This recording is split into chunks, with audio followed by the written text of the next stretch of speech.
my own thesis here is like the idea here is that Solana is maybe potentially evolving into like the on-chain everything exchange. I feel like on Solana, we've seen the success on the spot liquidity side with prop AMMs. And if they can adapt that to perps, then day one listings and all of this stuff, then I think you're really looking at like quite literally the on-chain Binance experience.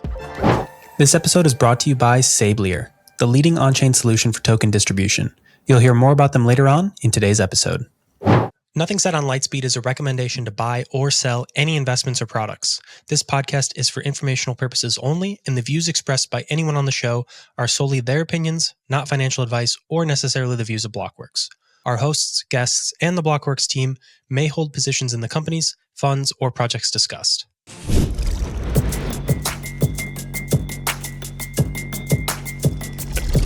Hey guys, welcome back to another episode of Lightspeed. Today I am joined by my GOAT, Daniel Smith, Dan Smith's my guy from Blockworks Research, Blockworks Data. Glad to have you on, Dan. We were wanting to have you on for the initial roundup episode, the comeback episode.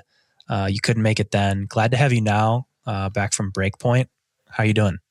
Doing well, man. Thank you for the intro. Bummed I couldn't miss it, but someone's got to do all the hard work around here, you know? Breakpoint was awesome. A lot of prep work went into that. Had two talks there. One was on the state of revenue on Solana, and ultimately it was basically a pitch from my perspective on why Solana needs to win as the everything chain. We can dive into kind of what I meant by that later. And the other one was on the launch of Lightspeed IR, which is a new, first of its kind, actually, investor relations portal specifically for Solana investors in the Solana capital base. Huge week for us from the Blockworks perspective, but also personally, got to meet a lot of people who, one, listen to this podcast, so thank you, and two, that I've talked to on the internet for a long time to come. So it's always cool when you actually get to put a face to an anonymous Twitter account. But the vibes are good, man. So I'm rolling in pretty hot. I'm in New York now. That was a very sharp and painful experience going from 80-degree weather in Abu Dhabi to snow and 18-degree weather here in New York, but it is what it is. I guess I want to hear more. I sent a little bit of a teaser to the Lightspeed chat, or at least from the Blockworks announcement of Lightspeed, the IR portal. I'm wondering if you can provide some more context there, some more detail. I'm relatively in the dark on this one still, but excited to learn more about it. Obviously, same name, same brand, Lightspeed. So I'm sure we'll have plenty of opportunities to talk about it here, at least in conversation of Solana protocols and, ideas and topics from investors and the investor relation portion of that. So any detail, and can you dive into it for us a bit? Yeah, 100%. Absolutely. Yeah, we wanted to continue the same name for the Solana pod and the Solana focused investor relations platform. So TLDR is we worked with the Solana Foundation on this to give their capital base a place to deeply understand what is happening in the Solana ecosystem. So it's not only Sol, the asset, not only Solana, the chain, but also every application and business building on that platform that investor base is very curious about and wants to know and understand. And so maybe to take a step back into the why this makes sense and why now. The industry has matured a ton. Obviously, I think that exact phrase most people are probably pretty tired of hearing, but it's true. If you think about like 2017 ICO era, everybody was selling a white paper and a dream, and it was getting sold to largely retail. People that were like getting nerd typed into, hey, this like crypto thing is pretty cool. And that era was a ton of fun. Anybody who was around remembers it very fondly and with some level of nostalgia, but it was largely uninvestable for let's call it more professional capital. Then fast forward to 2019, 2020 era, where the first wave of more serious capital did start coming in. Venture firms started backing some of these smaller teams, smaller projects that had an idea of building really interesting software built on globally distributed rails through blockchain that gives you instant access to the entire world of people that need nothing more than an internet connection and a smartphone to be able to interact with what you build. And that was like this really compelling idea. I think that personally hooked me and got me very excited about crypto, but I don't think that was just me. That was a large cohort of people as well. And that era really started to, one, professionalize, but two, transition out of that era into what I kind of call the institutional phase, which we're in right now. When, that era was riddled with startups, and startups did what startups do, and 99% of them died. But the 1% that lived started to mature and generate real revenues at a profitable rate, and started to, again, to professionalize sort of that subsector of the industry. And with that, the participants are starting to mature as well, right? So we're starting to see more professional investors that have many, many years, if not decades of experience in traditional finance, where the disclosure regime is much more formalized. The cadence at which you communicate outwards from company to investor is formalized, and the level of access that you provide into your financials or your growth metrics or your core KPIs or your goals or even the risks that you see against your own company is standardized, right? And that's all communicated in a consistent format. And so the marginal flows are now being driven by investors that have that as their background. And so with that, the vision here is really to professionalize the way that these companies are communicating outwards to that cohort, because they have these expectations or these preconceived notions of what communication looks like. And that is really the essence of the Lightspeed portal, is to give the Solana ecosystem a way for that to be communicated to this capital base. So again, we're working with the foundation on this. This is a curated platform, so it's not open access to everyone. But if you're listening to this and you're a liquid token fund, any form of capital allocator or asset manager, even an asset issuer that is in and around the Solana ecosystem, definitely apply. You can do so by heading over to lightspeed.vip. I'll throw on the screen here, quickly walk through kind of like what we're offering on this. So the platform will have all of the data for Solana. So things like financials, on-chain activity, staking, DEX activity, DEX aggregators, and basically any other trend or theme or sector that gets hot on Solana. We're launching a stablecoins view this week. We'll do RWAs at some point in the future, as well as lending.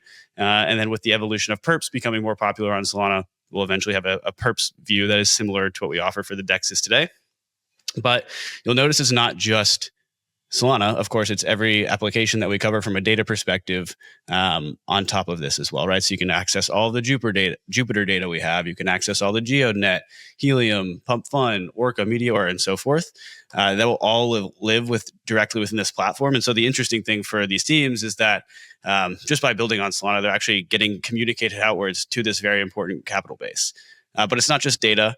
It's also reports and news will live here as well. So like the Blockworks research pieces that are Solana related will get ported over here.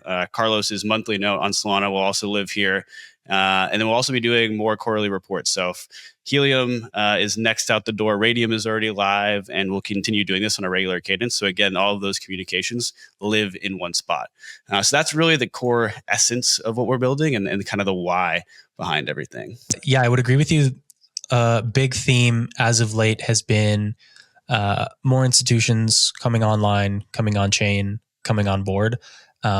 Big focus there and push there from lots of teams. So I think this makes sense as a move for, not just Solana, but I expect probably other ecosystems and teams will, if they're not already thinking about this or, actively making moves here, we'll start doing so. And I think as well on sort of like the communication side, maybe something that's relevant in recent conversations, at least in relation to like protocol teams and tokens, is a surprising lack of communication about progress, roadmap, goals. Like, what are we doing with the token? What are we doing with the protocol? You could probably pick your favorite big token that the price is down this year and say that maybe the investors or the community are a little upset right now if they haven't heard much from them in months. But definitely think formalizing more of this, active communications, good set of data about how they're operating.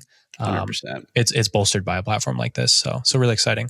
I think it's gonna be a huge theme going into 2026 too. You're starting to see some early signs of it, like Spark, EtherFi, Grass. They're all starting to do. Jupiter are all starting to do quarterly reports and quarterly calls that the teams or foundations are running themselves, because they're starting to realize how important this is. And in a lot of these cases, you have a multi-billion or north of $500 million asset that exists in the wild and is owned by investors. So there is like some level of necessity towards these communications. So I do think this is going to be a huge trend going forward. And this will be not the only way that we try to build sort of in this IR space as well. I think there's a ton of tooling that can be built around simplifying these communications and simplifying the process to executing on these. So whether that's in the quarterly call process, in the quarterly reporting process, aggregating the data, whatever it may be. We are thinking a ton in this space. So expect more things from our side that really just help enable investor relations at the protocol level. Shout out to Peaq for sponsoring today's episode. The machine economy is here. Devices are monetizing data for their users all over the world. Tokenized robots are generating revenue for token holders, and the first machine economy free zone is live in the Emirates. And it's all happening on Peaq, the machine economy computer. Head to peaq.xyz to find out how you can benefit from the age of automation. That's peaq.xyz. Thanks to Sablier for sponsoring today's episode. Sablier is the leading on-chain solution for token distribution, trusted by teams like Maple, Immutable, and Axie Infinity. The #1 distribution protocol on EVM is now live on Solana. Automate your airdrops and token vesting, streamed by the second, transparently and trustlessly. Secure, audited, and ready for Solana builders. Get started at sablier.com. As always, investments in blockchain technology involve risk. Terms and conditions apply. Do your own research. We'll chat more about Lightspeed on Lightspeed as more becomes available. Hopefully, at some point in the future, maybe we'll get to look at the product itself and maybe some of the data, the reports, whatever, all of the whole shebang thrown together, and we can talk maybe to that a little bit more. But for now, I think keep shipping. We'll hear more from you later on that. I want to talk more about. You mentioned Breakpoint. You were just there. I guess talk to me about exciting things from Breakpoint. What was the vibe? What was the feel? Yeah. Breakpoint was insanely impressive. This is my first one. Been to a lot of crypto conferences, from the ones that Blockworks hosts to ETHCC to now Breakpoint. I was extremely impressed. It was phenomenally well run. The venue was incredible. I was at the Etihad Arena, which is, I think they probably host soccer matches there if I were to guess. But also in Abu Dhabi, I had like pretty mixed feelings going into that. Like I just didn't know what to expect. Was very blown away.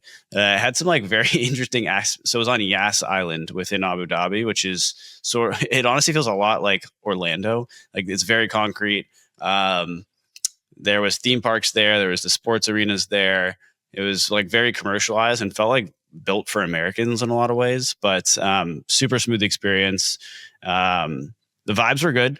It was interesting. It was almost like a split between perspectives and sort of the vibes. Like if you talk to anyone building something, jazzed up, motivated, feeling good, like felt like they had like getting traction in many ways, or like competition was heating up. So they were like extremely locked in. But if you talk to investors, they sort of had a different view of the world, where it was more of like the bear market blues, I would call it. Where just like you could feel like, you were trying to be motivated, but it was just like something was wrong. And it was honestly a pretty clean split and pretty consistent across the board. Which is interesting because when you look at token prices, they're obviously significantly down, but a lot of fundamentals aren't. And so it's like you almost feel like which cohort of people is looking at which metrics. And is judged by which metric. So overall, that was like my big takeaway, was sort of like who you are and what you're doing really influences your emotions right now. But talked to a lot of exciting people. I'm really upset I missed MEV Day. It was like sort of like a mini conference before the conference. I landed like at 7:00 the night before the conference, which was automatically a dumb thing to do, but jet lag's not real, it's a myth. But it was funny, like the running joke of the conference was MEV Day should have just been renamed to Prop AMM Day. And like everybody who went to Breakpoint is probably sick of the word Prop AMM, but a lot of good findings, a lot of good data, a lot of awesome and interesting conversations. And at the end of the day, people are just really focused on making Solana the financial hub of the world. And that's kind of like the really interesting takeaway. Yeah, I think the framing is interesting there. I think when I think about this a little bit, we're coming up to the end of 2025 here. I think if you look at the beginning of 2025, you'd say, wow, what a great time it is for Solana and all things Solana and all tokens Solana. That was a bit of like a blow off peak of activity. Obviously, a lot of that was, some meme coin trading and launchpad activity, but token prices as well. Lots of crazy things were happening back in January. Obviously, Trump meme coin and all that related. And Solana kind of like touching new all-time highs again. So from the point you made about investors versus builders, like I guess it's not too surprising to hear that maybe people are a little somber on the investing side if in public markets with, year over year token prices being down, market performing poorly, whereas builders are maybe excited about prop AMMs and next generation of perp dexes. There's no liquid tokens yet to be traded, so maybe investors feeling a little left out on kind of the newer things that are coming to market for the most part, whereas the things that are existing today have been getting beaten down. Yeah, I mean, I think that's honestly a really good point. Again, the hottest trend of the last 12 months has been prop AMMs, and there's one with a token with tokenomics you can debate about most definitely. So I feel like people, and that just launched, right? So it's like historically you've had no ability to get exposure to it. It launched after everything nuked, which is, I'm not saying it's a fault or anything, but it's just most people just lost money. This is really the point there. And so the question is like, well, how will you be able to get exposure to these like new and interesting trends? The big announcement of the week from my perspective was Ellipsis Labs Phoenix Perpetuals DEX and trying to bring perps activity to Solana, because historically it's been losing in that market segment, and that's is and will continue to be a very, very important market segment. And the idea of the everything chain means you need any asset across any market in the form of any instrument. And so it's great at spot today. I think prop AMMs have really innovated and looked at Solana's core problem set and said, how can we take this problem set and still achieve the end goal of quoting users better prices? And that was basically how prop AMMs got born. And now I think we're starting to see builders have that same lens and solve perpetuals. So there's a couple things launching as well. I think like Bulk, and I'm totally blanking on the other one, but there is another one around like taking interesting new constructions to solve that problem.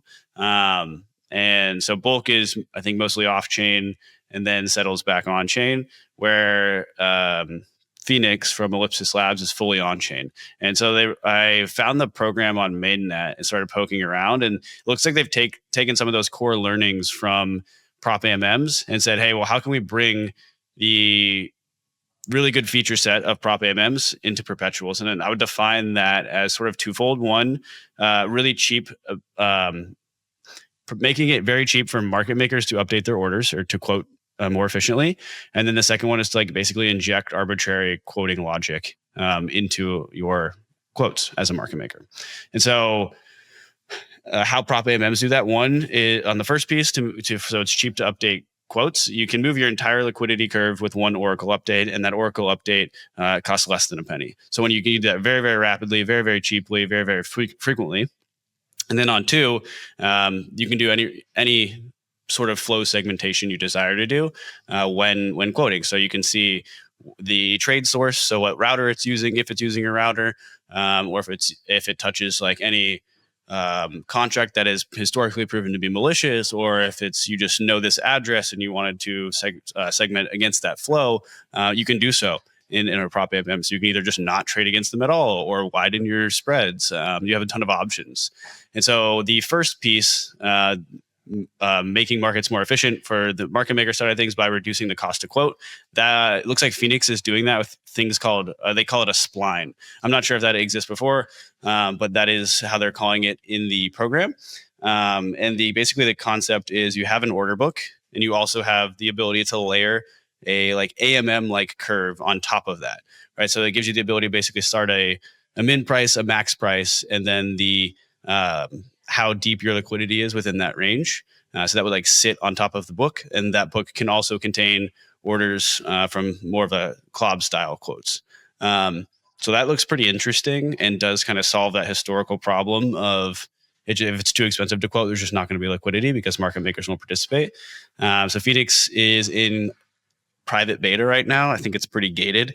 I have not gotten an access code, so if anyone from Ellipsis Labs is listening to this, I would love one. But yeah, excited to play around, and I think that's going to be a huge narrative going forward.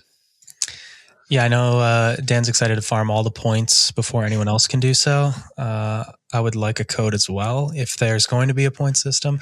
I do think this is really interesting, though. I had Carlos and I were on I think this was last week now, talking about this concept of how, prop AMMs may be able to sort of solve the the perp dex problem that Solana has had historically. And we were excited to sort of potentially see that happen in 2026. Little did we know the day that the podcast went out, Ellipsis Labs made their announcement of Phoenix Perpetual. So pretty funny timing there, but I think it, goes to show that to your point and to Carlos's point, and he's been covering prop AMMs for a while now too on the monthly notes, is it's really driving like a new set of trading infrastructure on Solana. Just the fact that we have these proprietary AMMs for quoting assets. And I think this is going to be probably the big story for 2026 as well, even though it's kind of already been a big story for 2025 so far. It's been interesting to see like the Sol USD pair, for example, spot trading volume, like competing with Binance.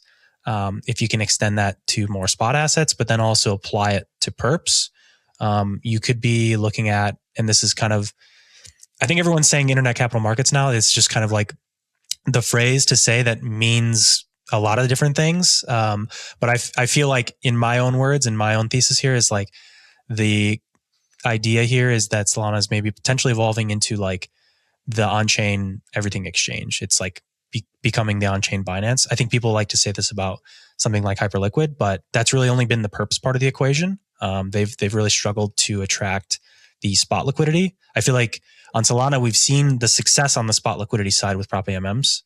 And if they can adapt that to perps, and then day one listings and all of this stuff, then I think you're really looking at like quite literally the on-chain Binance experience. Yeah, I think that's the goal. That's kind of my takeaway is the community has rallied around that being the outcome. If you go to slide 4 on the charts that we put together before this, it's a great view of this coming to life. So this is just Humidify specifically on a weekly basis, but you can, if you add the rest of Solana and or the rest of the prop AMMs, I just pulled this one specific chart because that's what I had up in front of me. But you can see that exact trend you're talking about of Sol USD spot volume coming on chain.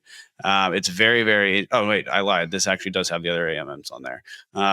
So the Humidify is the blue, everything else is the light gray, and Binance is the dark gray. So very, very cool to see that coming to life. It's worth noting that a lot of this is arbitrage volume. So you'll have a stale quote on a passive AMM that gets picked off. And historically, what would happen is, let's say Binance price is at 120 and on-chain quotes at 120. Some vol event happens and Binance price jumps to 125. So a taker would come in to the passive AMM, buy at 120, and then sell on Binance for 125, and then you've profited $5 less any transaction costs. But what is happening now is this is all happening atomically and on chain. So since prop AMMs are updating their quotes so efficiently and so quickly, when the Binance price, let's say, jumps to 125, the prop AMMs are mirroring that on chain. And now you can run this atomically by buying on the passive AMM, selling to a prop AMM, and capturing that same $5 spread, but in a single transaction with zero risk, because your hedging leg of selling the asset happens atomically in one transaction, as opposed to needing to manage another book on Binance. So you've seen efficiency basically win here. So one thing that's made me realize is like how much volume on centralized exchanges is just selling that extra leg from the capturing the arbitrage, because we're seeing that come on chain. You've seen Binance volume decrease on a dollar basis while Solana's market share of that volume increases. So that's also something pretty interesting to think about. Yeah, I think, and maybe one more piece of that too is, not Binance, but we're seeing Coinbase, for example, and other venues that, are not kind of the top dog today, exploring the application of like trading any token through kind of on-chain providers or aggregators, like natively within their exchange. So obviously Coinbase did that with Base first, and they'll route you to Airdrop or Uniswap or whoever, just natively on Base to trade those coins. And I think just recently they announced doing the same thing for Solana tokens as well. Wouldn't be surprised to see other smaller centralized exchanges, or basically like non-Binance exchanges, exploring the same thing, because it's more trading volume for them to instantly have access to all the assets that currently are not available kind of like natively on centralized exchange. So that's maybe an interesting piece of this trend as well, because if you see kind of more competitors go that model and they're being quoted and filled from, Prop AMM on Solana, that's more volume than that was taken away potentially, or like more market share that was then stolen from like a Binance. Yeah, it's all. So that was probably the other big announcement of the weekend. Great flag is Coinbase's announcement of enabling any DEX trade through the Coinbase app. It's interesting because I think they're sitting on top of Jupiter as basic and just like using the referral relation, the feature that Jupiter has built out to execute this, which is a great experience from Coinbase's perspective and also their users. So it's cool they can just plug into existing infrastructure and kind of like build out this new product for them. What I think about is like, all right, on-chain trading is what drives user fees because users that are trading generally, especially meme coins, generally do not care, or let's say I won't say don't care, but are less price sensitive on the whole. And so we think about what Coinbase will be able to charge for this swap is a really interesting question. I think they could probably crank that pretty high, right? Like most UIs are like 1-ish%, somewhere around that. I think MetaMask has played with higher. I think it's like 85-ish bips now. But I don't expect Coinbase to do anything differently here. I expect that kind of like 1% fee as a user of this. So I'm super curious to see how much demand there is to hit this thing, as well as what assets people are trading, and ultimately how much revenue Coinbase is able to generate off of this. It makes a ton of sense they would integrate this into their product. I don't actually know what the architecture looks like on the base integration, because I imagine they don't plug directly into an aggregator, just because there isn't like a dominant aggregator in the same sense of Jupiter has historically had a monopoly on that space. DFlow and Titan are absolutely coming in as rival challengers here, but still on a scale size, Jupiter's the largest. Yeah, I don't have any specifics, but I do know as well, like from listening to Robinhood and how they changed up their fee model and spread model on crypto trading as well on the platform.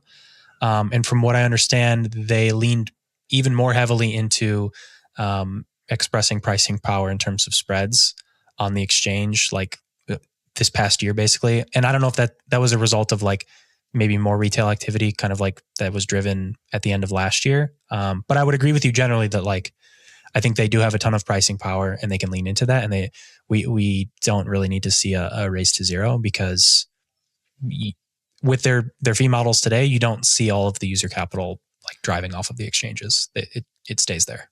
Yeah. Yeah, 100%. It's still a lot of friction to self-custody your own wallet. Like there's a couple stories over what feels like the last week where a relatively sophisticated individual like lost access or was hacked and their personal funds, and whether it's like an old contract that got exploited or just like a technical person losing their private key. I feel like I've seen more of these stories, and that's like the real cost of self-custody, is that there are risks involved and there is no there's no support. And that's the challenge. So like even myself as a very on-chain person, I hold a good chunk of funds on centralized exchanges. It's like I diversify my risk, if you will. And whether it's centralized exchanges, personal wallets, hot, cold, that's I mean, you kind of have to run that strategy as somebody who's still really in crypto. And it's like kind of shows a failure in crypto in some regard of like, there are still like, we have not solved the custody part at all on a personal level. So my point there is that it does make sense to hold funds on Coinbase in some regard, and those who do are likely to use this product, and ultimately, to your point, the Coinbase has pricing power here. Awesome. I think before we dive deeper into, I want to get back to Prop AMMs and maybe dive deeper into the data with you, because I know you've been doing some work and some digging on this. Any other like big takeaways, maybe from Breakpoint or from some of the announcements from the past week that you're pretty amped up about or upset about? Either way. Let's see. Honestly, the Coinbase one was the second big one. Are you teeing me up here? Is there one I should have remembered to be talking about? I was going to say we've seen another case of an acqui-hire and token rug. in Axelar this past week. Yes. And I know folks were, I don't know, there's a lot of back and forth in regards to Aave as of late. Basically, I think there's a lot of people upset about tokens right now. We've continued to see just this trend of, I don't know, tokens have no claim on anything and are worthless. And if the team leaves, then what do? You're left holding the bag. I don't know, we don't really have a clear solution. I think MetaDAO is kind of like the clear example of a team that's trying to offer some backstops to the problem of like, does the token mean anything or is worth anything? But yeah, there's maybe a little bit more of a fundamental problem of if you acquire the team away from something, you kind of are always going to be left holding that bag. And I don't know if there's a really good solution to that one. Yeah, I'm super curious. So like the two that come to mind, one Tensor on Solana and then Axelar in the Cosmos. I think are the two big ones here. And those are both acquihire situations. And I'm extremely curious to know the size of those deals. I can't remember what Tensor was trading at market cap wise, but Axelar was like 130 million. My suspicion is the deal was absolutely nowhere near that size. And so I was trying to play devil's advocate here in the 0x Research Telegram chat last night. I think I got made out to be more of a sympathizer than anything else. But it's like, okay, like the product was largely dying, losing market share, and not generating any revenue. And so the team was probably aware of that. And then Circle comes to them with this deal. I don't know what the amount is. Let's say it was $10 million, which honestly feels high, but let's say it was. If you're the founder of this company, let's say you have 30 employees and a $10 million deal comes across your desk. You have like two options, I think, maybe three. One is say no, because it's going to result in the token holders being rugged and you stand on a moral, like you hold yourself to high moral regard and don't want to do that. What that also does is means your employees are probably going to slowly lose their jobs as you are forced to do layoffs because, again, you're not making any revenue. Two would be accept the deal, as happened. And then three would be accept the deal, but like force a payout pro rata to the token, which is probably the right thing to do. But that creates an enormous amount of overhead for every dollar of token to claim like 8 cents of reward, which like, again, that's still like the right thing to do. But it doesn't like shock me that didn't happen. So I'm just like extremely curious of one, the deal size, what it was, and like how that gets distributed. It's probably pro rata to the equity holders of the labs entity, which just furthers the need of like I'm extremely bearish on this 2-asset model ever working. I don't think it ever will. And the token sitting junior to the equity, which sits junior to the debt, that's like kind of like the what people would advocate for.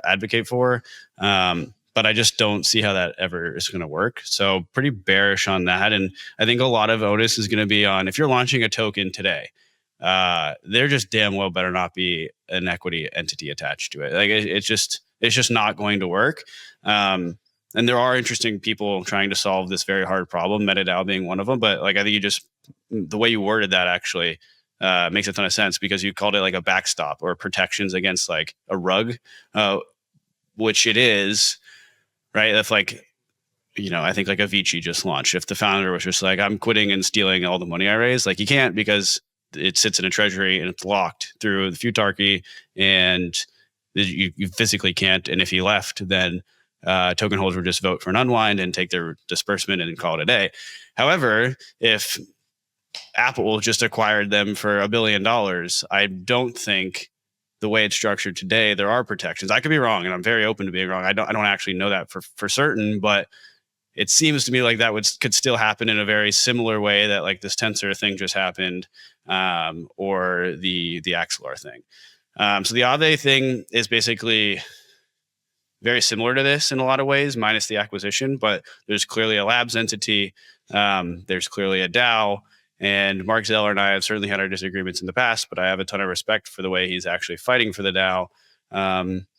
Whereas, yeah, it's tough to see how this is going to work. Like Aave Labs has obligations to equity holders, it seems. It's not super clear what their fundraising picture looks like, but they did recently try to build Lens and another. There was like a tech stack attached to that that ultimately I think went over to the ZK stack.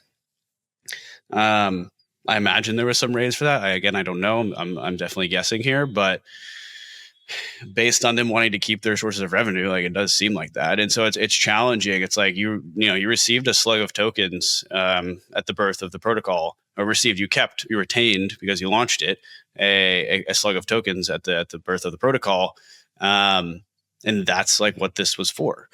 So it's just like it's a tough situation to try to see what we're seeing with Aave.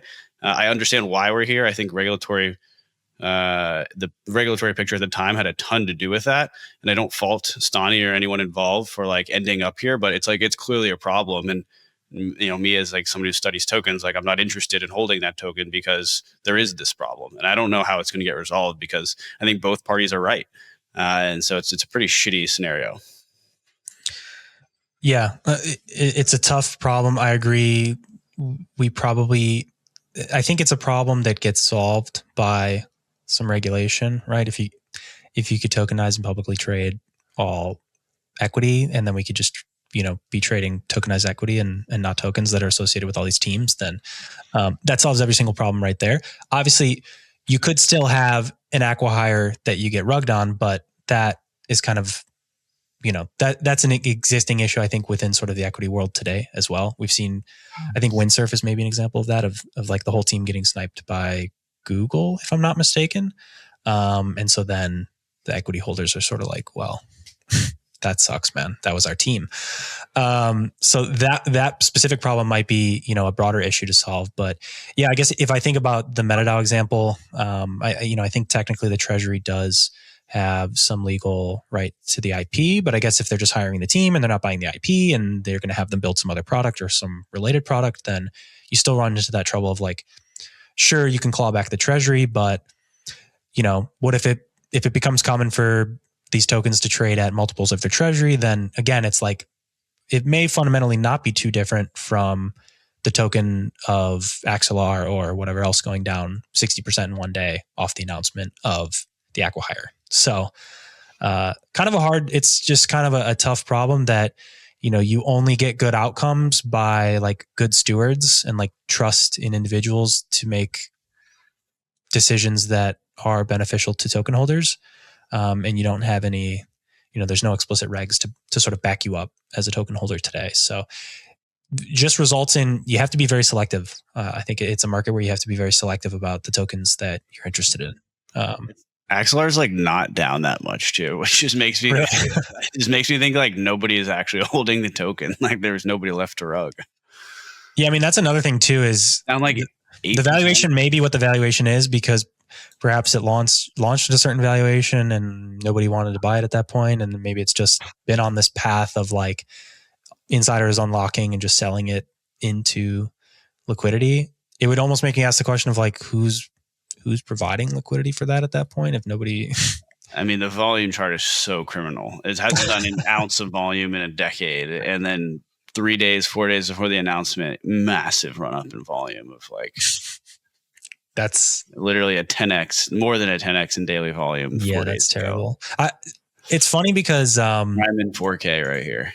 I've classically joked that a lot of protocol tokens are meme coins, and famously the SEC said we're not going to regulate meme coins at the beginning of this year. So, is there a legal defense there? Maybe if these tokens have no claim to the equity, then maybe they are. And ironically, I completely agree. And maybe it's not actually insider trading because these are just like collectibles. It's a prediction market. You're allowed to insider trade it. So yeah, if I'm really cynical, maybe that's what I would say about it. But yeah. Obviously, it's not a good look. It's not a good look all around. But that some of these they're incentivized to do so. Like you said, you laid it out. If you get a big deal like that and the token's going to zero, and there's nothing to sell it into today, then you're kind of okay. But that was the other thing I wanted to touch on with this. I forgot that in my 3 scenario example was the fact that this is trading so expensively, right? Like if you're Circle, you're not going to pay $130 million for this. Like, there's absolutely no chance that happened. Okay, maybe there's a 0.0001% chance, but so like I think that also makes this very weird scenario where you can't just like re-rate it lower. I guess actually now I'm saying it out loud, you absolutely could, right? This is the pro rata distribution to token holders. It's like you could have given every token 8 cents on the dollar. It's also the treasury. It's the treasury clawback for MetaDAO as well, right? Right. Okay, that's the right thing to do. That's what we should have seen here. And so that actually does make it fairly interesting, right? If it's like if the founder kept that money versus doing that pro rata distribution on a token that they absolutely launched and absolutely used to fund a lot of the operations. All right, I've convinced myself I'm not a sympathizer anymore. All right. No sympathy. People are taking their bag. Noah Goldberg, you win this round, but I will be back. Noah Goldberg, Thea, you guys win. Having your cake and eating it too is, we're not a fan of some of these guys. All right. We are fans of Noah Goldberg, just to be clear. Shout out to Peaq for sponsoring today's episode. The machine economy is here. Devices are monetizing data for their users all over the world. Tokenized robots are generating revenue for token holders, and the first machine economy free zone is live in the Emirates. And it's all happening on Peaq, the machine economy computer. Head to peaq.xyz to find out how you can benefit from the age of automation. That's peaq.xyz. Thanks to Sablier for sponsoring today's episode. Sablier is the leading on-chain solution for token distribution, trusted by teams like Maple, Immutable, and Axie Infinity. The #1 distribution protocol on EVM is now live on Solana. Automate your airdrops and token vesting, streamed by the second, transparently and trustlessly. Secure, audited, and ready for Solana builders. Get started at sablier.com. As always, investments in blockchain technology involve risk. Terms and conditions apply. Do your own research. Okay, we can jump off this topic. It's too much of a doom spiral. I want to get back to the biggest trend of the year, probably continued biggest trend going into 2026 for Solana, prop AMMs. Let's talk about some of the data, some of the insights that you've gleaned. I know we've got some charts queued up. I want to just, if you can maybe take me a little bit from not quite square one, but start us off like what prop AMMs are doing and what's really interesting, what we're seeing in the data that's exciting on Solana. Yeah. So from square two, why did prop AMMs get built? Order books didn't work in the same way that I think the initial effort wanted them to, right? We wanted the order books to come online to quote users better prices. And why would that happen? Because market makers could avoid toxic liquidity or adverse flow and therefore quote users with tighter spreads. That was the goal. It did not happen because it's very expensive to market make. That was like basically the first piece. So again, what kind of happened was people that were very finely in tune with Solana market structure said, okay, well, what does an order book do? It aggregates liquidity into one spot and enables this, in theory, more performant market making. But the other piece there is important. So the aggregation layer. Well, on Solana, basically anytime anyone trades a token, they don't go to a DEX landing page like mostly that happens in EVM between like Aerodrome and Uniswap. Like that's where you go to trade. In Solana, you've historically gone to Jupiter, and now you go to either Jupiter, DFlow, or Titan. And so the aggregation layer is actually already happening because all these DEX aggregators plug into all of the on-chain liquidity that is held in different DEXs. And so that is a very unique and a very important market structure that is pretty specific to Solana. And so since that aggregation is happening, you could, as a market maker, kind of just quote to that aggregator, and then you don't have to do anything to receive flow. So SolFi, I believe, was first or very soon to being first in the market. And it was certainly the first that started doing a material amount of volume. And the reason why this is working, again, is because prop AMMs respond to Oracle updates and therefore do not require a trade to come through the pool to move the price. So if you think of like a classic Uni V2 pool, then the only way the price updates is by a trade moving through it, and therefore you're extremely susceptible to toxic flow. In fact, you actually need toxic flow to update the price of the pool. And so in that example we gave earlier, when the price on-chain differs from the price in the source of price discovery, so let's say Binance, then that arbitrage opens up, and then it obviously occurs. So prop AMM said, all right, we need to make it cheap to quote, and then we don't need to do any aggregation, and we can actually improve how we quote if we can inject arbitrary logic into our quoting process, which is sort of that like flow segmentation piece, right? If Danny is just picking off all of the liquidity on Solana, why would I give him the same price as Boccaccio, who doesn't know how to do anything properly and it's just classic dumb retail flow? You'd take Boccaccio's trade all day. Because the goal of a prop AMM is basically to provide delta neutral top of book liquidity, and you're just capturing spread on every trade. So you want a ton of trades that don't know what they're doing to move through your book. And so that's like I would say that's like the TLDR of what they're doing. And I think there's a ton of complexity into how they're segmenting flow. That's like really the proprietary part. So how you're segregating flow. And then whatever your pricing algorithm is. Yeah. Okay. Then I guess talk to me about segregating flow, because if I think about prop AMMs, like the prominent pair today, I guess on Solana is Sol USD pairs. So segregating that's largely driven by the arbitrage piece, though, right? Like right. So like because there's so much Sol USD liquidity in traditional dexes, like even constant liquidity. Constant product like UniV2 style AMMs, or concentrated liquidity more like UniV3 style AMMs. That because there's so much Sol USD liquidity there, that's like what cranks this arbitrage flywheel. Gotcha. And that plays into the idea of the price moves on Binance. There's still an existing price at a DEX on Solana. And so it's like, okay, there's a free trade right there. Let's take it. Yeah. Like, and that liquidity on the free trade piece would live on like Orca, Radium, Meteora, these guys. Okay.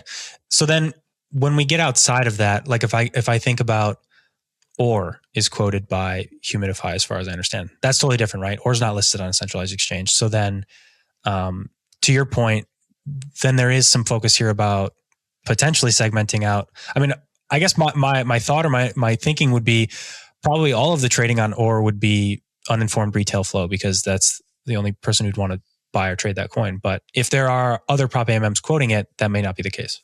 Yeah. Okay. This is a great question. So this kind of touches on both of those two core components, right? So the pricing algorithm, as well as the flow segmentation.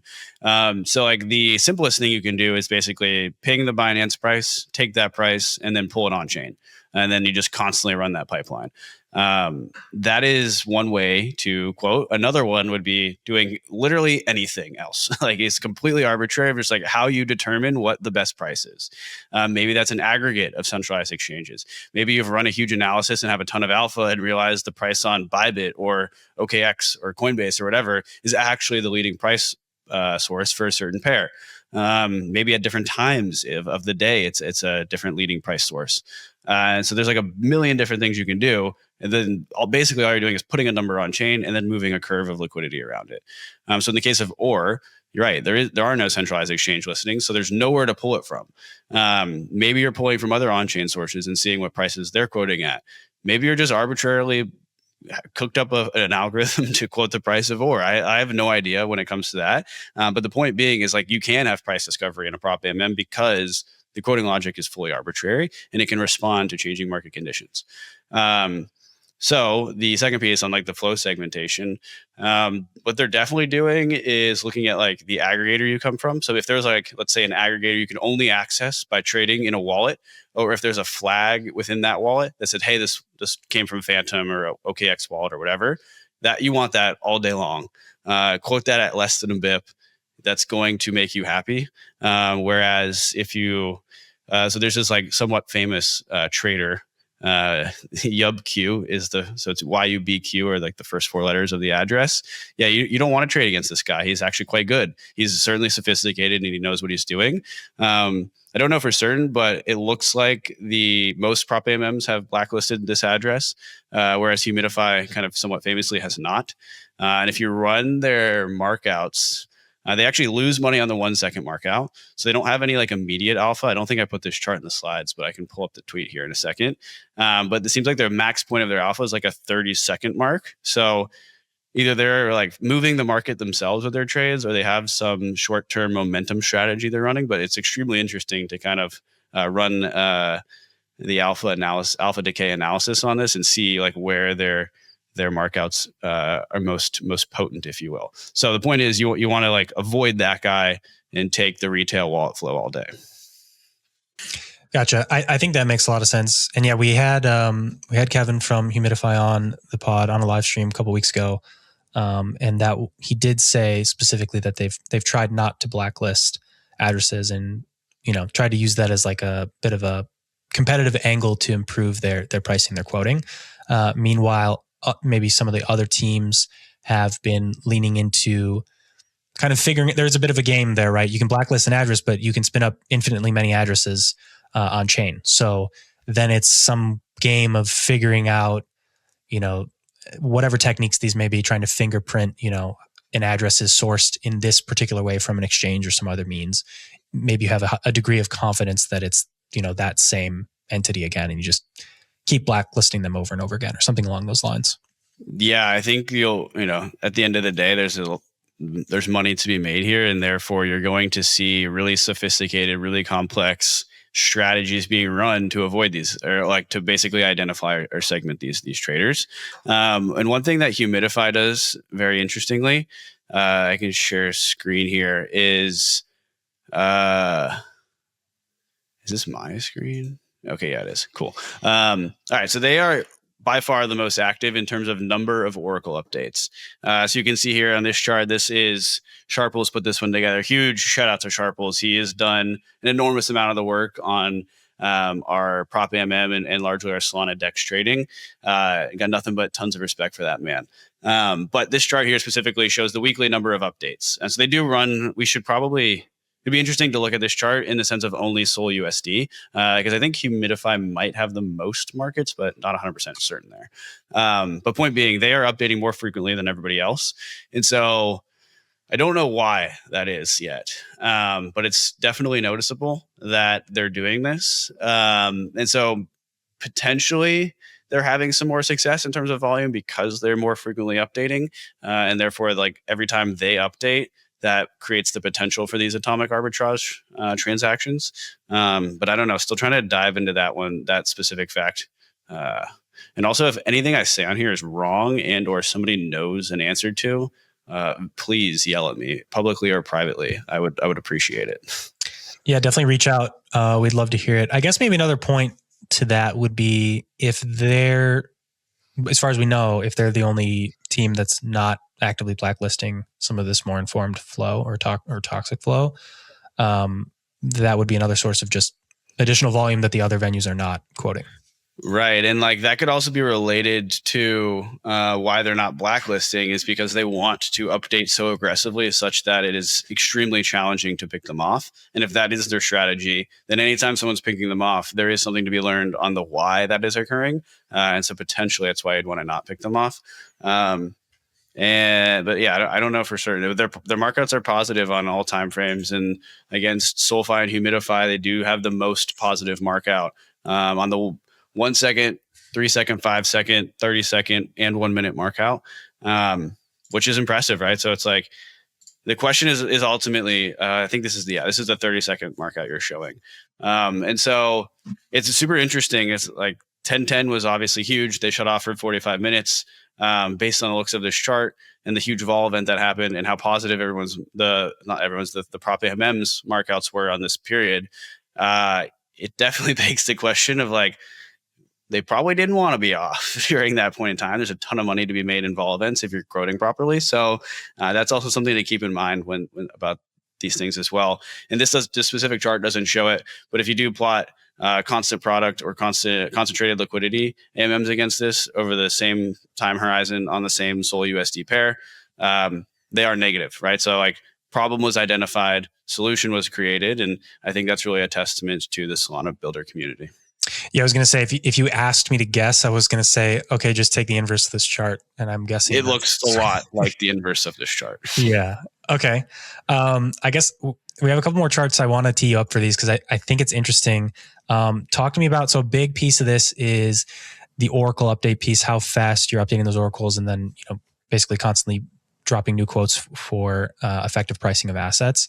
There's this really interesting one that you have here: percentage of non-vote transactions due to Oracle updates, and we've seen as prop AMMs have exploded, this is like has spiked above 20% of all non-vote TPS, which seems super meaningful. This is almost like the meme coin trend in terms of like when you pull up REV, back at the beginning of 2025, it's like, yeah, it's 60% of rev and tips and volume right now is all because of people going crazy trading meme coins on chain. And now we're seeing meme coins fall off. And now it's like, okay, almost everything happening on Solana now is being driven by prop AMMs.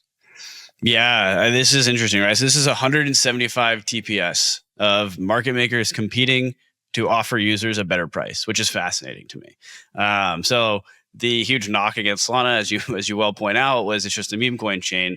But everyone in the trenches, not the trenches, literally the builder community, I'll say the builder chewing glass, not the trenches.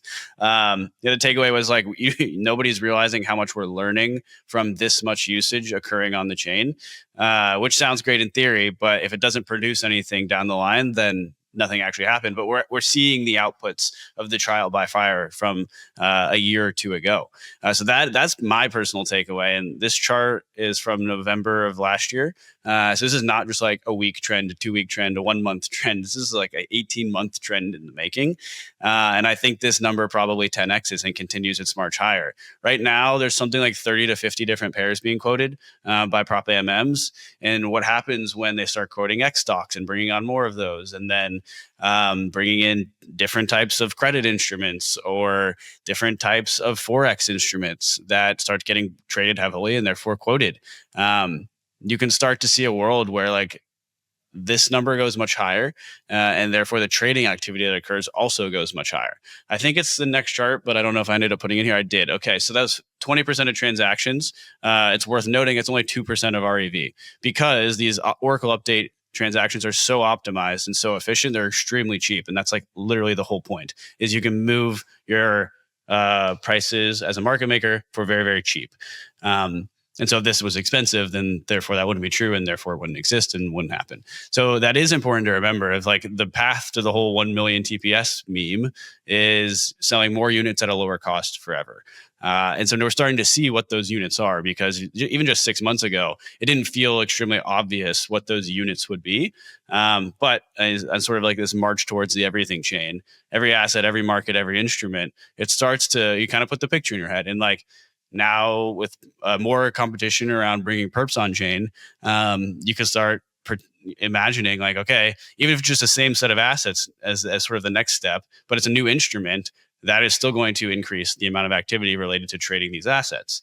So it's very interesting to kind of think about it from that lens. And that's kind of like how I view this, and honestly why I'm excited about activity on Solana over the next 6 to 12 months.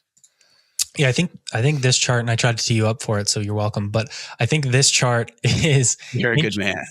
Interesting from the perspective when I think about late 2024, early 25, Solana, REV, and we think about like Jito tips and basically just a ton of contention over the same pairs driving a lot of that growth in rev. The criticism then was like, okay, when gamblers become uninterested in trading Trump coin, that goes to zero, or that falls back off a cliff. And we've seen that happen. But I think when you look at the growth of prop AMMs, the growth of the Oracle updates here driving a meaningful, a few percent. But if the activity 10x's, then it can snowball into a meaningful amount of rev generated for Solana. Yes, and it becomes, like you're saying, a much more interesting story of now you're quoting 100 pairs, you're quoting 1,000 pairs, you're quoting equities on chain, you're quoting Forex, all these things. And, if you're doing thousands of TPS or tens of thousands or millions of TPS, you do see a meaningful path to, growth in rev that's sustainable and not just driven by purely contention over, okay, I wanted to bid Trump coin before the other guy, so I bet one soul to get in first with, big size and then dump it on him. I still think that'll be important going forward, though. Stay contention. Of course. That'll be, so you need like the You need that should be like the kicker, but you need this like base. And what's the base is I think market makers racing to offer users the best price. And none of that's contentious because they all manage their own book and their own liquidity. So there is no priority fee or whatever, or Jito tip, whatever it may be, or the evolution of whatever that priority mechanism is for these transactions. However, the end user of this transaction is the trader, and the trader will have that because those are contentious transactions. So completely disagree with people when they say block space is a commodity, because block space, what does it contain? State, and that state is contentious, and that is not a commodity because it only exists in one place. So that's my big disagreement with anybody who says block space is a commodity. Yeah, I think for me, the takeaway and maybe the exciting part is the meme coin growth was like spiky growth, if I want to call it that. I would say there'll probably always be speculative activity, and that might drive spikiness in terms of, kind of like contentious fees paid.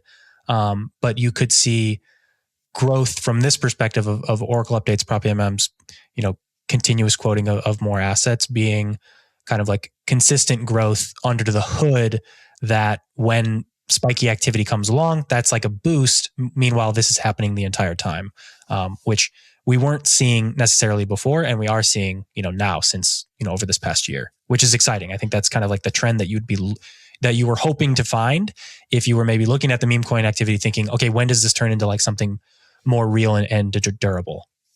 What's the classic adage? Like new technology often looks like a toy or something like that. I think it's yet another example. Yeah. I think in crypto, it's always, the newest thing looks like a casino. And that seems to be true across the board. Valid. But I think that's a good place to wrap. Do you have any last thoughts? Otherwise, great conversation, Dan. This is exactly what I wanted to dig into. No, we love it. One thing I'm doing right now is markouts against Jupiter Z, which is their RFQ system, to see how makers are performing over there. And then I'm very curious if RFQ or prop AMMs are outperforming from a markout standpoint. No promises, but hopefully have that for next week. Hell yeah. Get some more data. We'll bring you back. And hopefully the roundups can turn into more of a round table than just a one-on-one. I've been struggling with Ryan Connor's been a sick man. You've been out. And, if it makes you feel better, we were supposed to get beers after work today, and he bailed on me for that too. So it's not a thing. We'll actually believe him and think he's actually sick. It's the season, so it would be hard to like distrust Cashflow's Connor on that one. But it's just been me and Carlos. I've been waiting for some of you guys to get back here, so we can have more of a spirited discussion. Baby. Lock it in. We're back. Awesome. Well, then we'll tee that up hopefully as part of the topics for next week, assuming you got some good data, and we'll go even deeper into the prop AMM stuff. We love it. Awesome. Thanks for coming on today, Dan. Thanks to all you listeners out there, and we will see you and you'll hear from us next time.